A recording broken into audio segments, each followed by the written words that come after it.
badaukagu antzerki talde bat, eta antzerki talde horrekin pentsatu genuen egokia zela beldur barik lehiaketan parte hartzea, eta alde batetik hartuko dugulako askatasuna eta lasaitasuna kortoen inguru horretan praktika, eta bestaldetik beharrezkoa delako gaur eguneko gazteria eta horrelako proiektuen bidez azaleratzea nolakoa den egoera, ez? Matxismoa, feminismoa nola bizi dugun gazteok, eta divertigarria zelako ere.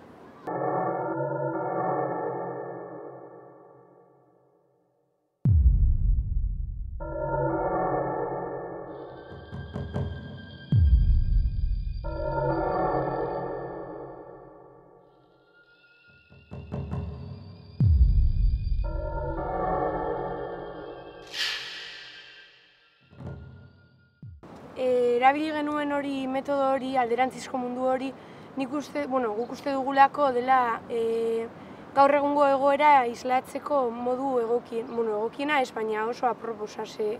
Kontrakoa eginez, konturatzen gara zelakoa den gaur egungo egoera, ez dugu zelako egoera arraroa, baina konparatzen badugu benetakoarekin, aldi berean, normala delako guretzako, baina baita ere arraroa da gaur egungoa.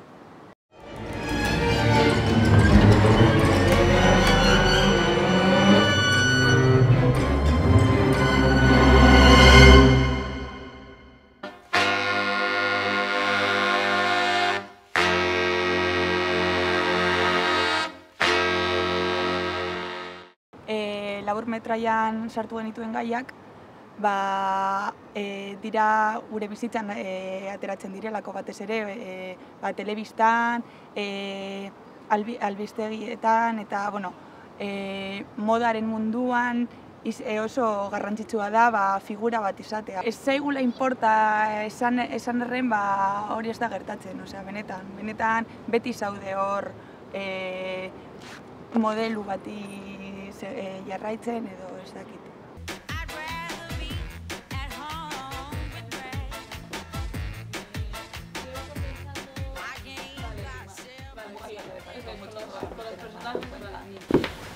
Nada. Acabas de ver eso. ¡Qué mal, chaval! Todo se va a depilar. ¡Qué asco! ¿Cómo puedo ir así por la calle? Claro, en plan mazo artificial, ¿sabes? En plan mazo... ¡Toda calva! Imagínate ir andando tú así por la calle. Oso zaila da nire ustez. Erudi horrekin haustea, batez ere gure adinarekin. Egin genuenean bideoa, egin ondoren, izan genituen gero, bakoitzaren barne prozesu bat izan genuen eta pentsatu genuen eta nire ustez adibidez batzuk utzi diogu depilatzeari. Pentsatu dugu gure barnean, egin dugu aldarrikapen bat eta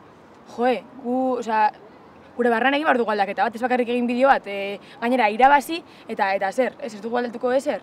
Eta nire ustez orain ikusten dugu, lehen ez genituen ikustean gauza asko oso natural edo, eta gainera ziur gaude, egiten dugunaren, bai. Eta gero hau egian zirenean ja, Gernikako tiporekin balitu nintzen. Eta zelan? No, ondo, nahiko ondo. Korritu zinen? Bai. Eta bera? Ez dakit.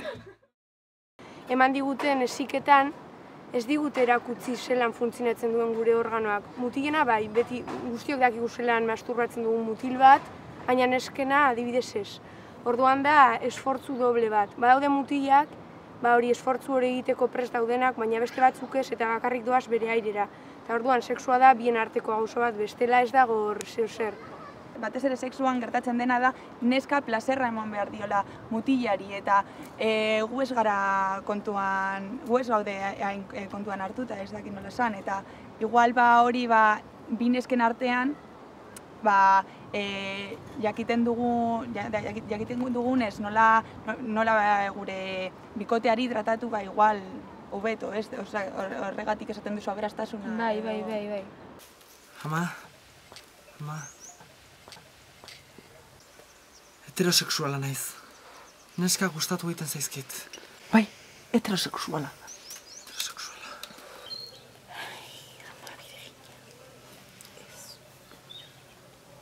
Geni. Koldo zer dau? Atentzio falta!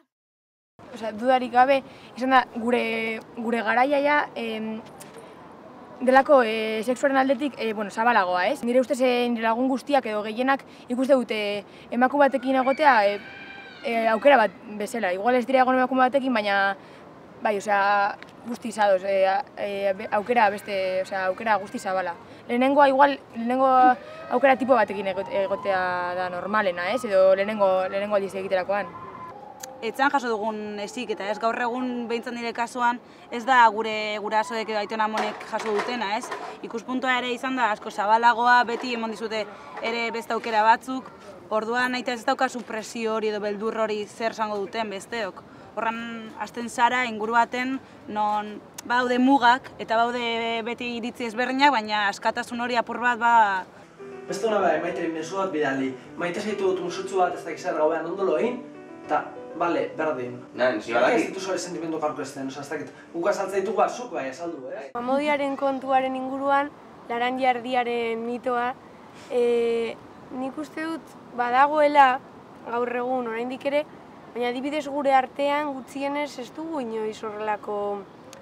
badaukagu sartuta apur bat, baina ez daukagu eso del amor de mi vida, da bizi guztirako, da eskonduko garela, nik gutxienez eta nire ingurukoek ez daukate hori buruan sartun da. Bai, baina nahita ez, leku guztetatik jarraitzen dute estereotipo hori emoten, ez? Nahita, bai, orain gaur egun jaz da beharrezko eskontzea, dibortzioak, ez dakiz zer, bisexuen arteko, sexu berdineko pertsona arteko harremanak, baina hala ere, gauza txikiekin, pelikulekin jarraitzen dute gaur egun horrelako mezua emoten, telebistan, liburuetan, eske nahita ez leku guztietan, orduan gauza bado aldatzen, baina nire ustez sakonegia dago hori sartuta oraindik. Eta ni neu txikitatik, orain ja gauza aldatu da, baina beti bai pentsatu dute, noiz aurkituko nire printze urdina, betiko histori hori, ez? Sexu indarkeria, ero genero indarkeria, gure artean, gure adin artean ikusten da, ere, igual dira gauza txikiagoak edo nabaritzen ez direnak, baina adibidez, neska Bilbora badoa lagunekin, mutila igual jeloskor jartzen da, edo ez aitez joan, geratu nirekin, etxean bakarrik geldituko naiz, horrelako gauzak eta azken finean hori pizka bat komedura de koko izaten da, ez? Eta ez dugu inargi ikusi, igual hori indarkeria matxista, ikusi dugu telebistan da bar oso urrun eta ez egunerokotasunean, ez da imaginatu ere ez, baina gure inguruan dago asko, detaile oso itxusiak eta indarkeria da azken finean, prozesu bat hori horrela maituko duena. Ez dakit gaur edo bihar, baina eske ni pilo bat lagun, ni dute igual daramatzate 6 hilabete tipo batekin eta igual azkenean hasieran lo tipiko, ez? Oso gustora ez dakiz zer, gero amaitze deitzen eta kontatzen tipoa hasi dela, hori, esaten eskotea ez eraman, mesedez, nola zoaz horrela, azkenean kentzen bera askatasuna, ez? Eta hori zer da? Hori ez bada indarkeria zer da? Hori zerbait amaituko gu, edo ja hasi da... Eta hori ez digute ezi hori detektatzeko eta jakiteko hori arazoa da, gure gareko arazo bat da, nire uste. Egon naizen pertsonekin edo haiek eukidute nahiko argi, eta nik utzi dut hasieratik nahiko argi nolako jokaera dudan eta zelako jokaera izan behar duen harreman hori. Hori, gure artean, neskak, bildu elgara, enbede egon kafe bat hartzen ez dakit non, hasi gaia jorratzen ez dakit zer, eta pizkanaka, bildu eta egin talde txiki bat, ez dakite gure bilgune bat, eta horrela, gaude azken fian egiten talde feminista bat, darnos kuenta, eta gero, hor, fijo zertzen dela jendea ezin da motibatzen ez dakit zer, eta horrek kristongo indarra dauka, eta nire ustez horretan motibatu behar gara gehiago. Ella se ha puesto color en las pestañas, hoy le gusta su sonrisa, no se siente una extraña, hoy sueña lo que quiere, sin preocuparse por nada, hoy es una mujer que se da cuenta de su alma. Badago mutilen partetik olako distantzia bat feminismoarekiko, institutoan adibidez taldeak egin ditugunez asko eta holan, daukate superentzunda eta batzuk paso egiten dute feminismoaren inguruan. Gehienetan uste dute feminismoa izango dela haien eskubidentzako como murrizketa bat izango dela, edo, osea, bai, geratzen dira, como, sentitzen dira txarto edo, ez? Osea, ez dakit. Enbrismoa izango balitz moduan, Bai. osea... Eske, baita ere arazoa da, haiek uste dutela, osea, benetan ez dakitela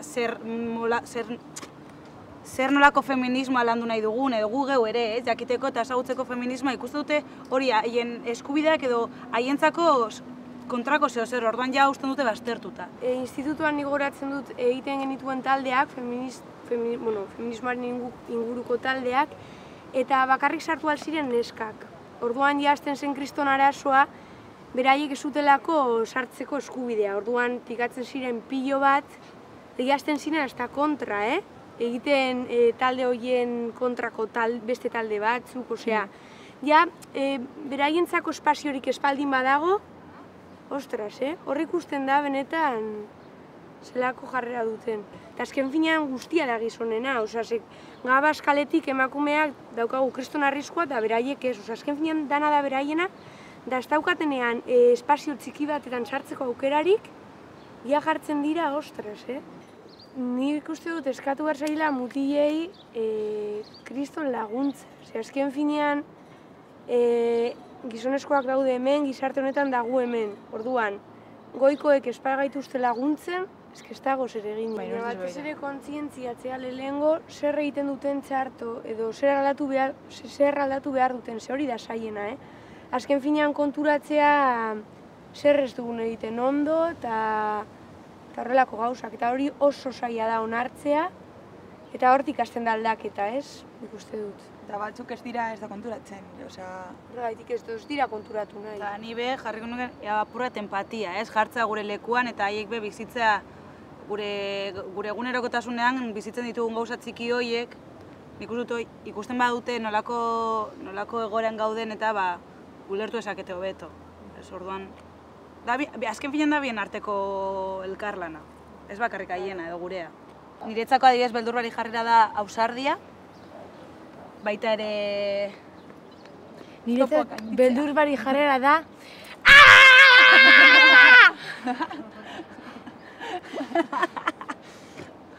Hori, ausardia, oztopoak gainditzea eta mugitzea. Osea, neskak mugitu berzarete guztiak, eta venga, hasi...